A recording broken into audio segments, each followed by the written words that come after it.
ఇక్కడ కాంగ్రెస్ పార్టీ సంబంధించినటువంటి నారాయణఖేడ్ ముద్దుబిడ్డ సురేష్ కుమార్ షట్కర్ గారిని గెలిపించాలని చెప్పి ప్రచారం చేయడం జరిగింది. వీళ్ళందరూ కూడా కాంగ్రెస్ పార్టీ చేతి గుర్తు మీద ఓటేసి గెలిపిస్తామని చెప్పి చెప్తా ఉన్నారు. ఖచ్చితంగా ఈరోజు గిరిజనులకు ఎస్టీలకు 1956లో భారత రాజ్యాంగం అమలైంది. కానీ రిజర్వేషన్ ఎప్పుడు వచ్చిందంటే 1976లో ఇందిరాగాంధీ గారు రిజర్వేషన్ ఇచ్చి మా గిరిజనులను ఆదుకోవడం జరిగింది. అదే విధంగా గిరిజనులకు భూములు లేకుండే, ఆ భూములు దున్నేవాళ్ళే భూమి అని ఉండే, జల్ జల్ జల్ జమీన్ జంగిల్ ఉద్యమం నడిచింది. అప్పటి నుంచి కూడా గిరిజనులకు భూములు లేకుండే, కానీ ఇందిరాగాంధీ భూములు ఇచ్చింది.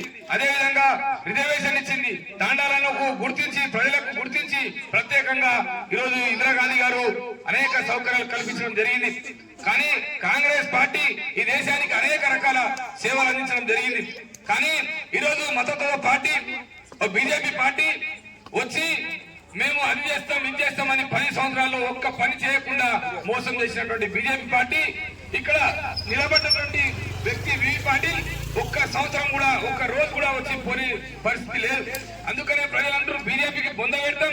ఎందుకంటే బీజేపీ పార్టీ ఇలా చెప్తా ఉన్నది, మేము దళితులను ప్రధానం రాష్ట్రపతి చేశామని చెప్పి, గిరిజనులకు రాష్ట్రపతి చేశామని చెప్పి గొప్పలు చెప్పుకుంటూ, అదే రాష్ట్రపతి రామ మందిరం నిర్మిస్తే అదే ఒక గిరిజన మహిళ ఉన్నటువంటి రాష్ట్రపతి గారిని కనీసం ఆహ్వాన పత్రం అందిస్తున్నటువంటి పార్టీ బీజేపీ పార్టీ. ఈరోజు గిరిజన పక్షాన, ఈరోజు గిరిజన మీద అనేక దాడులు అవమానాలు జరుగుతూ కూడా బీజేపీ పార్టీ కనీసం స్పందించదు. ఇలా టీఆర్ఎస్ పార్టీకి ఓటేస్తే, బీజేపీకి ఓటేస్తే అది మోరల్ చేసినట్టే. ఆ రెండు పార్టీలు కూడా ఒకటే తోడు దొంగల పార్టీలు.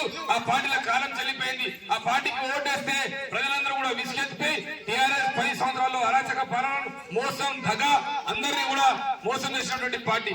అందుకనే ప్రజలకు వివరించి చెప్పడం జరిగింది. ఈరోజు కాంగ్రెస్ పార్టీ ఓడడం వల్ల 6 గ్యారంటీలు, అదేవిధంగా కేంద్రంలో వస్తే 5 గ్యారంటీలు, అవే కాకుండా రుణమాఫీ కానీ, విద్యా వ్యవస్థ ఉద్యోగ అవకాశాలు కానీ, పరిశ్రమలు కానీ అనేక రకాలుగా అభివృద్ధి చెందుతుంది, సంక్షేమ పథకాలు వస్తాయని చెప్పేసి ప్రజలకు చెప్పడంతో ఈరోజు సురేష్ కుమార్ షట్కర్ గారిని ఖచ్చితంగా గెలిపిస్తాం. ఎందుకంటే సంజీవ్ రెడ్డి గారు ఎమ్మెల్యేగా ఉన్నారు. ఆయన అనేక సంక్షేమ పథకాలు కార్యక్రమాలు చేస్తా ఉన్నాడు. ఈ రోజు అభివృద్ధి చెందాలంటే 2 జేడొద్దు కావాలా కాబట్టి ఈరోజు మన ఎమ్మెల్యే గారు ఉన్నారు, అదేవిధంగా ఎంపీ గారు, అది కూడా మన ప్రాంతానికి సంబంధించినటువంటి వ్యక్తి కాబట్టి ఖచ్చితంగా ఆయనను గెలిపించి భారీ మేయర్తో గెలిపిస్తామని చెప్పి తాండా వాళ్ళందరూ కూడా చెప్పడం జరిగింది.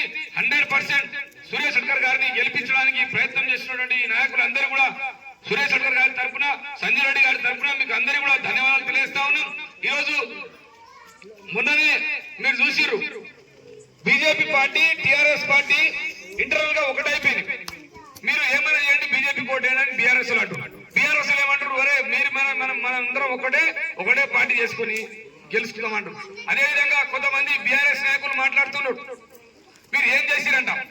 మరి నారాయణఖేడ్ ప్రాంతానికి మీరేం చేసిరో బహిరంగంగా చర్చకు రావాలని చెప్పి తెలుస్తా ఉన్నాం. ఒక్క పనైనా మీరు చేసిరా? ఒక్క తాండాలో ఒక్క డబుల్ బెడ్రూమ్ అని ఇచ్చిరా? బహిరంగ చర్చకు రండి. ఇలా మా కాంగ్రెస్ నాయకుల మీద ఇష్టం వచ్చినట్టు మాట్లాడితే ఖచ్చితంగా చూస్తూ ఊరుకోం. మీకు ఖబర్దారని తెలియజేస్తా ఉన్నాం.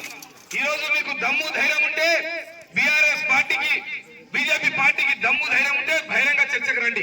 మీ తాండాలలో మీరు ఏ పని చేసిరో చూపించండి. ఇలా అనేక సంక్షేమ పథకాలు, ఇలా అనేక రకాల అభివృద్ధి చేస్తున్నటువంటి కాంగ్రెస్ పార్టీలో మీకు మొన్న ఓడిపోయినటువంటి ఎన్నికలకు మీకు దిమాగ్ ఖరాబ్ అయి మీ మైండ్ పని చేయక మతి చిమ్మకం కోల్పోయి ఇలా పిచ్చి పిచ్చిగా మాట్లాడుతున్నారు. అందుకనే మేము చెప్తా ఉన్నాం, కాంగ్రెస్ పార్టీని గెలిపించి భారీ మెజారిటీతో గెలిపిస్తే తప్పకుండా అభివృద్ధి జరుగుతుంది. ఈ బీజేపీ బీఆర్ఎస్ ఓటేయడం వల్ల ఎలాంటి ఒరిగే కింద లేదు, పైన లేదు.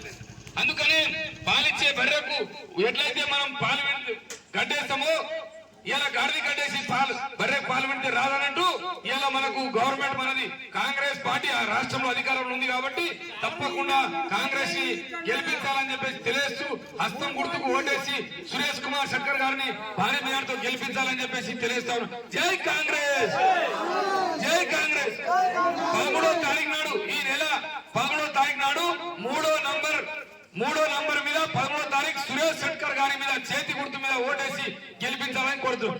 జై కాంగ్రెస్, సురేష్ షట్కర్ జిందాబాద్, సురేష్ షట్కర్ వర్ధిల్లాలి, సురేష్ షట్కర్ గారి నాయకత్వం వర్ధిల్లాలి, సంజయ్ రెడ్డి గారి నాయకత్వం గారికి